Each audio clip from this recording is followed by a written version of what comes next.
Okay. ముందుగా ఈరోజు కర్ణాటకలో మీ పార్టీ ప్రభుత్వం ఏర్పాటు చేయబోతా ఉంది. సిద్ధరామయ్య గారు ముఖ్యమంత్రిగా, డీకే శివకుమార్ గారు ఉప ముఖ్యమంత్రిగా ప్రమాణ స్వీకారం చేయబోతా ఉన్నారు. ఈ కొంతకాలం క్రితం అంటే ఈ ఒడిదొడుకుల మధ్యన ఇది కాంగ్రెస్ పార్టీకి వచ్చినటువంటి విజయంగా చెప్పొచ్చు. దానికి మీకు మొదటగా తెలంగాణలో కాంగ్రెస్ పార్టీకి ఆ విజయం ఏమైనా ఇక్కడ ఊపిరిచ్చేటువంటి అవకాశాలున్నాయా? ఇక్కడ మళ్ళీ అంటే గతంలో ఉన్నటువంటి లుకలుకలు మళ్ళీ ఇప్పుడు పెద్ద నాయకులకు చిన్న నాయకులకు మధ్యన కొత్తగా వచ్చిన వారికి పాత వారికి మధ్యన అనేక ఘర్షణ వాతావరణం కూడా మళ్ళీ పునరావృతం అవుతున్నట్టుగా కనబడతా ఉంది. మరి ఆ ఉత్సాహం పైన ఇది నీళ్లు చల్లినట్టుగా అనిపిస్తలేదా నిన్న ఉత్తమ్ కుమార్ రెడ్డి గారి ప్రకటన? ఇప్పుడు కర్ణాటకలో కూడా ఇంతకన్నా ఎక్కువ వర్గాలే ఉన్నాయి, గ్రూపులు ఉన్నాయి. కాంగ్రెస్ పార్టీలో ఈ మొదటి నుంచి ఉంటే సమర్థించుకోవటం కాదు. కానీ ఎన్నికలు వచ్చినప్పుడు కానీ ఏదన్నా ఎదుటి వ్యక్తులపై పోరాటం చేసేటప్పుడు కూడా అందరం కూడా సంఘటితంగా ఉంటాం. ఇప్పుడు ఇదేంటంటే పార్టీలో ఏంటంటే ఆధిపత్యం, నేను అంటే నేను అనే విధంగా ప్రతి పార్టీలో ఉన్నాయి. ఈ రోజు మరి బీజేపీలో సంస్కృతి ఏం చెప్పండి.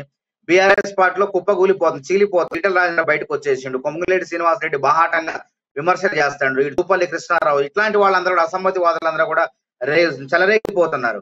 కాబట్టి కాంగ్రెస్ పార్టీలో 138 సంవత్సరాల చరిత్ర కలిగినటువంటి కాంగ్రెస్ పార్టీలో మొదటి నుంచి కొత్త ఏం కాదు. జానికి దేశ ప్రజలకు గాంధీ గారి టైం దగ్గర నుంచి కూడా ఇది అలవాటే. కానీ దీనివల్ల ప్రజలకు కాదు, ఆర్థిక విధానం ఇప్పుడు కాంగ్రెస్ పార్టీ పరిపాలన ఏ విధంగా ఉంది ఇది ప్రజలు అంచనా వేసుకుంటారు. కాంగ్రెస్ పార్టీలో నాయకుల యొక్క అసమ్మతి వల్ల, కొట్టాట వల్ల పేద ప్రజలకు వచ్చింది అయితే ఏముండదు. కాకపోతే ఏంటంటే సరే అనైక్యత అనేది ఒక ముద్ర పడింది కాబట్టి ఇవన్నీ కూడా సర్దుకుపోతాయి కాంగ్రెస్ పార్టీ. ఎందుకంటే పొరుగు రాష్ట్ర అధికారంలోకి వచ్చిందంటే ఆ గాలి ఇటు పడుతుంది కంపల్సరిగా. ఎక్కడో హిమాచల్ ప్రదేశ్ లో గెలిచినంత మాత్రం మనం ఆనందపడలేదు, ఇక్కడ సంబరాలు జరుగుతుంది.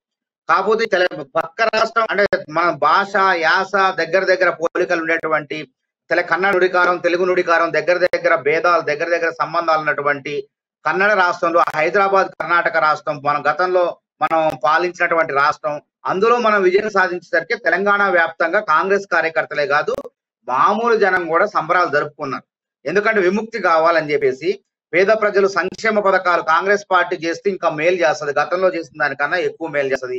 మాకు ఇల్లు కడుతుంది, 2 లక్షల రూపాయలు రుణమాఫీ చేస్తుంది, ఇంకా రకరకాల ప్రయోజనాలు కలిగిస్తుందని ప్రజల్లో ఒక ఆశ వచ్చింది. అంటే ఈ ప్రభుత్వం పట్ల తీవ్రమైన వ్యతిరేకత ఉంది. కేసీఆర్ అందుకే ఆయన ఎమ్మెల్యేల అవినీతి ఆయనే బయట పెట్టుకుంటాడు.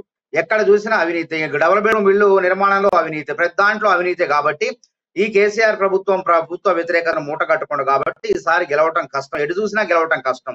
అప్పుడు గతంలో ఏమైంది, మా స్వయంకృత అపరాధం చాలా ఉంది. టికెట్లు ఇచ్చేటప్పుడు 15 రోజులు ముందు ఇవ్వటం, పొత్తులని కాలయాపన చేయటం, తర్వాత అంత గందరగోళం పరిస్థితి. కేసీఆర్ 3 నెలల ముందే బరిలో పోవటం, అభ్యర్థులందరినీ ముందస్తు ఎన్నికలపై ప్రకటించడం, కాంగ్రెస్ నిర్ణయం తీసుకోలేకపోవడం. ఈసారి అట్లా కాదు, పటిష్టమైనటువంటి నాయకుడు రేవంత్ రెడ్డి గారు, అక్కడ డికే శివకుమార్ అయితే ఇక్కడ రేవంత్ రెడ్డి గారు, ఇద్దరు కూడా దగ్గర పోలికలు ఉన్నాయి. ఆయన మీద ఈడీ దాడులు, సిబిఐ దాడులు, ఆయన జైల్లో పెట్టారు. ఇక్కడ రాష్ట్ర ప్రభుత్వం రేవంత్ రెడ్డి గారిని జైల్లో పెట్టింది. తప్పకుండా అధికారాన్ని తీసుకురావటంలో అక్కడ డికే శివకుమార్ ఎంత అయితే పాత్ర పోషించాడో అదే అంతకన్నా ఎక్కువ పాత్రని ఇక్కడ రేవంత్ రెడ్డి గారు పోషిస్తారు. కాబట్టి మేము ధైర్యంగా ఉన్నాం, మళ్ళీ కాంగ్రెస్ పార్టీని తెలంగాణలో గెలిపించడానికి సిద్ధంగా ఉన్నాం.